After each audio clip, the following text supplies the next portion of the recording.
வணக்கம். இன்னைக்கு நாம பார்க்க போறது ஒரு சாதாரண விஷயம் இல்ல. சாக்ஷாத் அகத்திய மகரிஷிகிட்ட இருந்து நமக்கு நேரடியா கிடைச்ச ஒரு வழிகாட்டுதல். நம்ம வாழ்க்கையில வர்ற தடைகளை எல்லாம் நீக்கி ஜெயிக்கிறதுக்கு அவர் சொல்ற ஒரு ரொம்ப சக்தி வாய்ந்த பூஜை முறை இது. வாங்க, அது என்னன்னு முழுசா தெரிஞ்சுக்கலாம். இந்த முழு வழிகாட்டுதலோட மொத்த சாராம்சமே இந்த ஒரு வரிதான். பாருங்க, மகரிஷி என்ன ஒரு ஆழமான வாக்குறுதி கொடுக்கறாருன்னு. பஞ்சமி திதியில ஈசனை வணங்குனா எல்லா தோஷமும் நீங்கிடும்னு சொல்றாரு. அவ்வளவுதாங்க விஷயம். சிம்பிள். ஆனா இந்த ஒரு வரியில தான் அத்தனை சக்தியும் அடங்கியிருக்கு. சரி, இந்த பூஜை முறையோட சக்தியை நாம முழுசா புரிஞ்சுக்கணும்னா முதல்ல ஒரு விஷயத்த நாம தெரிஞ்சுக்கணும்.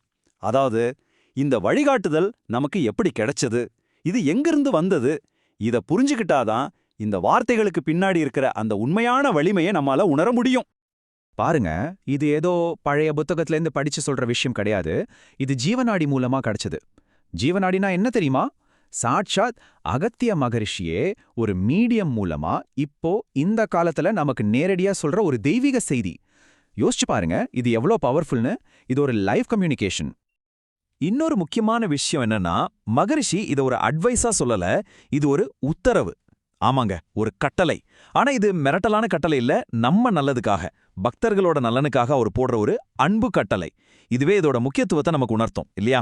அதனால இதை நம்ம ரொம்ப ஸ்ரத்தையா எடுத்துக்கணும். சரி, அப்ப அந்த உத்தரவு என்ன? அது எப்படி செய்யணும்? வாங்க, இப்போ ஸ்டெப் பை ஸ்டெப்பா தெளிவா பார்க்கலாம். செய்யறதுக்கு ரொம்ப ரொம்ப சிம்பிள்ங்க. ஆனா அதோட பலன்கள் ரொம்பவே ஆழமானது. முதல்ல பஞ்சமி திதி அப்படின்னா என்ன? நம்ம கேலண்டர் படி அமாவாசை முடிஞ்சோம் இல்ல பௌர்ணமி முடிஞ்சோம் வர்ற 5வது நாள் தான் பஞ்சமி. வளர்பிறையிலையும் வரும், தேய்பிறையிலையும் வரும். இந்த நாள்ல ஒரு விசேஷமான தெய்வீக சக்தி இருக்குன்னு சொல்லுவாங்க. தடைகளை எல்லாம் உடைக்கிற சக்தி. சோ இந்த வழிபாட்டை கரெக்டா அந்த நாள்ல தான் செய்யணும். அந்த நாளை கண்டுபிடிக்கிறது தான் நம்மளோட முதல் ஸ்டெப்.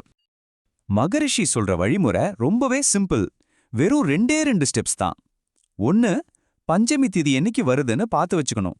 2, அன்னிக்கு சிவபெருமான ஈசனை நல்லபடியா மனசார வழிபடணும். அவ்வளோதான். இதுக்கு பெரிய கஷ்டமான சடங்குகள்லாம் எதுவுமே கிடையாது.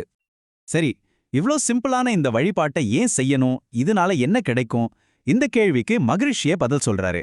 அவர் சொல்ற பலன்கள் நம்மளோட டெய்லி லைஃபோட ரொம்பவே கனெக்ட் ஆனது. இந்த வழிபாட்டோட முக்கியமான முதன்மையான பலன் என்ன தெரியுமா?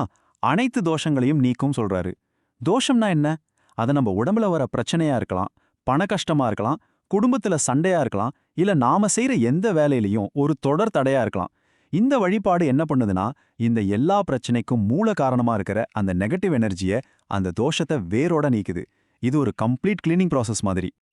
இங்க பாருங்க, இந்த மாற்றம் எவ்ளோ தெளிவா இருக்குன்னு. இந்த வழிபாட்டை ஆரம்பிக்கிறதுக்கு முன்னாடி நம்ம லைஃப்ல நிறைய தடைகள், தாமதங்கள்னு இருந்திருக்கலாம். ஆனா இந்த வழிபாட்டை தொடர்ந்து செய்ய செய்ய என்ன ஆகும்? அந்த தடைகள் எல்லாம் நீங்கும், தாமதங்கள் விலகும். கடைசியில நமக்கு என்ன கிடைக்கும்? வெற்றி. மகரிஷி இதை ரொம்ப உறுதியா சொல்றாரு. இது ஒரே நாள்ல நடக்காது, ஆனா படிப்படியா உறுதியா நடக்கும். சரி, இவ்வளவு சக்தி வாய்ந்த இந்த வழிகாட்டுதல் யாருக்கெல்லாம் பொருந்தும்? இது குறிப்பிட்ட சிலருக்கு மட்டும்தானா, இல்ல யார் வேணா செய்யலாமா? வாங்க, அதையும் தெளிவா பாத்திரலாம். மகரிஷியோட வார்த்தைகள் ரொம்ப தெளிவா இருக்கு. முதல்ல நீங்கள் அனைவரும் செய்யலாம்னு சொல்றாரு. இதுல ஜாதி, மதம், ஆம்பள பொம்பளைன்னு எந்த பாகுபாடும் கிடையாது. 2வது, இந்த நல்ல விஷயத்த அனைவருக்கும் சொல்லலாங்கிறாரு.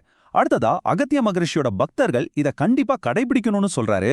ஆனா இதுல ரொம்ப ரொம்ப முக்கியமான பாயிண்ட் என்னன்னா, இத தொடர்ந்து செய்து கொண்டே வர வேண்டும்ன்றதுதான். ஒரு தடவை செஞ்சுட்டு விட்டுறக்கூடாது. கன்சிஸ்டன்சி தான் இங்க முக்கியம்.